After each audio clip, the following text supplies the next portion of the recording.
Tidak ada hal yang paling buruk dan bau yang paling busuk, selain dari perkumpulan manusia-manusia munafik, yang tercampur menjadi satu dalam sebuah kelompok yang biasa kita sebut sebagai partai politik.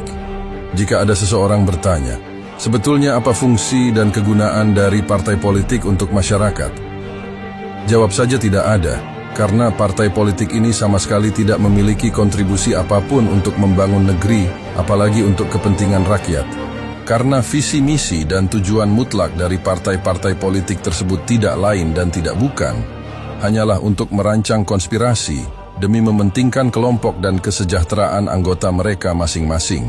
Partai-partai politik ini hanya tumbuh dan mekar, lalu menyebarkan wangi-wangian di tengah masyarakat hanya dalam musim 5 tahunan saja, yaitu saat musim pemilu, ketika musim pilkada dan musim sejenisnya.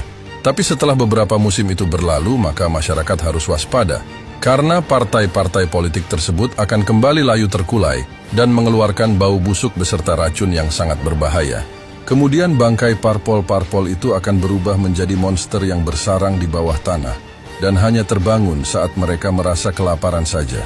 Kader partai-partai politik yang seharusnya mencerdaskan bangsa dan memberikan contoh sikap perilaku yang baik untuk rakyat dalam sistem tatanan berbangsa dan bernegara, malah mendidik masyarakat tentang cara bagaimana menjadi manusia munafik karena banyak kader dari partai politik yang beratraksi dalam manuver permainan licik dan mempertunjukkan aksi sirkus korupsi tingkat tinggi karena adanya legalitas yang melindungi mereka. Sebenarnya semua partai politik itu hanya menjadi rumah perlindungan bagi para koruptor, dan partai politik banyak dipergunakan sebagai tangga pijakan oleh orang-orang yang rakus jabatan untuk memenuhi hasratnya dalam memperkosa hukum melalui kekuasaan yang telah mereka raih dalam sebuah kompetisi kotor. Mereka sangatlah bebas dan sama sekali tidak pernah takut untuk melakukan hal-hal yang melanggar hukum, karena mereka merasa memiliki kekebalan hukum dari legalitas yang mereka dapatkan.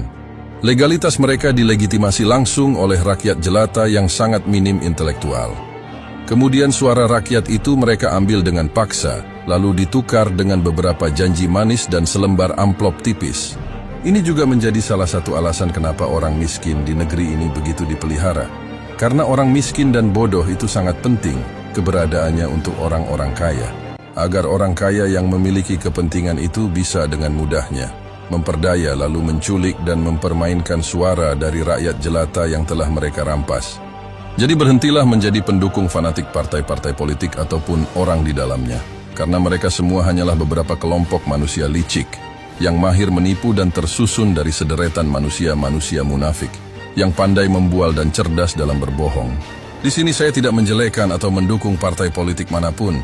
Saya juga tidak bermaksud untuk menghasut kalian agar membenci partai apapun.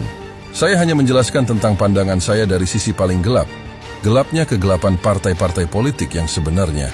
Dan pandangan dari sisi gelap ini saya rangkum dari berbagai sumber yang berasal dari fakta yang sudah terjadi dalam 5 dekade terakhir. Jadi jika ada partai politik yang tersinggung atau tidak setuju dengan penilaian saya ini, maka dapat dipastikan dialah dalang dan pelaku utamanya.